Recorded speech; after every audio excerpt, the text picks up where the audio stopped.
What's good, everybody? Welcome back to Second Take. Today, we're going to talk about an update on one of those controversial legal stories in hip-hop media, a lawsuit involving DJ Akademiks that many people thought might be fading away. It suddenly has been revived. A Jersey judge has officially restored the lawsuit after it was previously dismissed without prejudice over procedural issues. Now the case is active once again. And what does that mean? What are the allegations? What has Akademiks said publicly? And why could this become one of the most closely watched legal battles involving a media personality who they said was number one in the hip-hop space? The controversy stems from a civil lawsuit filed by a woman who alleges that she was SA'd after visiting Akademiks' New Jersey property in 2022. According to the lawsuit, the plaintiff claims she was assaulted by multiple individuals and later assaulted by Akademiks himself. I look crazy right now, but I'm not going to stand here and let this man continue to lie about me. That's not what happened, Akademiks. You know that that's not what happened. And for you to pretend that you didn't do anything, that I just went to your house and I'm just some thought, like we didn't know each other for 2 years. You tried to save yourself after your friends assaulted me. Whether or not you got drunk or not, I know that when you woke up, you were on top of me too. You raped me too, and a kit was done. You know what? I'm gonna come back with my own story. The complaint also includes defamation-related claims connected to public statements that were allegedly made afterwards.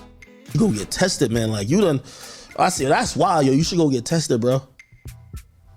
And from that moment, she started like, because the denial shifted and she kept like trying to like pivot on the denial to, yo, nah, send me the video.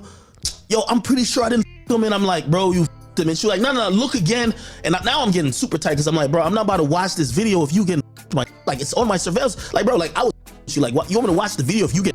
She then tells me, by the way, I ain't gonna lie, and I'm gonna keep it being about everything. My homies did not tell me they. At that point, I only seen on my security cam. My homies did not tell. Remember, they woke me up that night. Yo, let us out. Let us out the crib. These allegations are serious. However, it's important to remember the allegations in a lawsuit are claims made by one side. A lawsuit is definitely not proof, and no court has ruled on the merits of these claims. That distinction matters because much of the online discussion is focused on accusations rather than what has actually been established in court. In a video posted by the plaintiff, she strongly rejected claims that she was fabricating the allegations. She stated that she had known Akademiks for years and disputed characterizations that had been made out about her online. She also publicly maintained that the alleged assault occurred and referenced a R kit being performed afterwards. Her appearance online reignited discussion around the lawsuit and brought renewed public attention to the case. Now, on the other side, Akademiks publicly addressed the situation during live streams. He discussed surveillance footage, conversations he says he had with the plaintiff afterward, and his understanding of events that occurred at his house. He disputed key aspects of the allegations and offered his own version of events. One thing that stood out from the transcript was his repeated reference to video footage and surveillance evidence. That has become a major talking point among observers because many people believe the contents of that footage could eventually become a critical issue if the case proceeds further. At this point, however, much of what the public knows comes from competing narratives rather than evidence tested in court.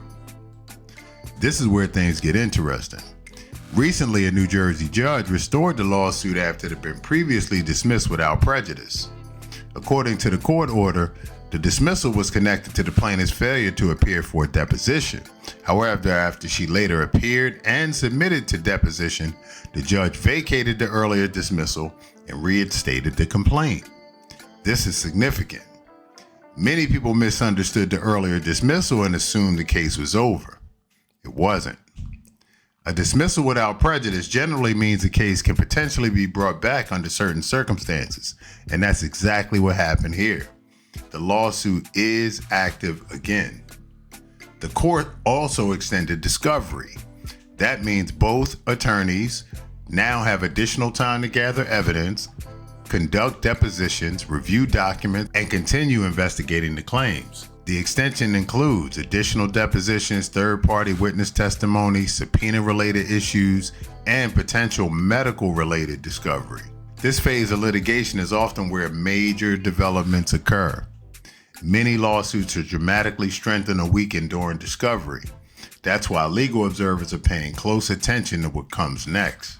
So Zia says she arrives to the house and one of AK's friends, John Doe number 1, greets her at the door. She didn't expect anybody else was going to be at the house, just her and AK, but she went in anyway since she didn't suspect anything suspicious. Lawsuit says Zia goes into the kitchen and there's another man, John Doe number 2, that's already in the kitchen. It's worth noting that there apparently was a neighborhood power outage when she arrived, so the three of them are just sitting in the kitchen talking. The men start offering her a drink, and at first she declines because she says she usually makes her own drinks when she's at AK's house, but eventually, because of their insistence, she lets them make her a drink. At this point, the lawsuit says Zia starts asking where Akademiks is. One of the men goes to look for him and then comes back to say that he was going to be coming soon. The lawsuit says that Zia didn't go look for Akademiks herself because, again, the power was out and the house was completely dark, and she trusted that this other guy had went and looked for him. At some point, the power turns back on, and John Doe number 1 asks Zia if she wants to get into the hot tub. She agrees and notes that based on the men's actions and gestures, it seemed like they were going to be leaving soon,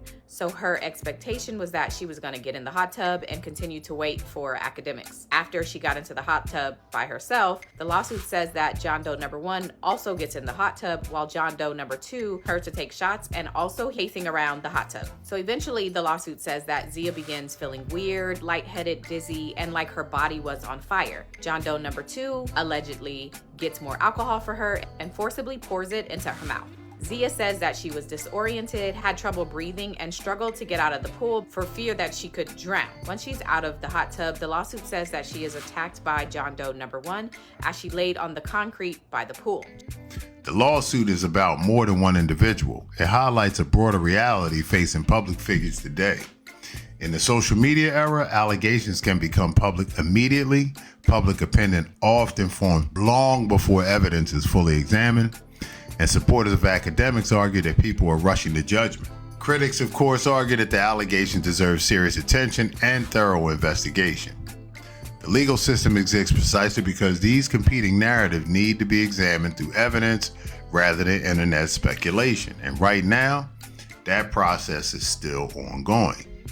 With the recent back and forth between Charlemagne and Akademiks, Charlemagne issuing warnings to Akademiks that people are coming for him, it makes you wonder whether or not this is one of the things they have in their toolbox to try to bring Ak down. What will the discovery reveal? Will additional evidence strengthen the plaintiff's claims? Will it support Akademiks' version of events? Or will it produce information neither side expects? Those answers haven't been determined yet. What we do know is that the lawsuit is no longer sitting on the sidelines, it's back in court, and the next phase could be the most important one yet. We will certainly keep you posted on what's going on. There is going to be a lot of people coming out of the woodwork because Akademiks took shot at the whole industry, basically daring them to bring it on, and that nobody, Jay-Z, Rock Nation, Charlemagne, it didn't matter who was coming for him, he was ready for all the smoke.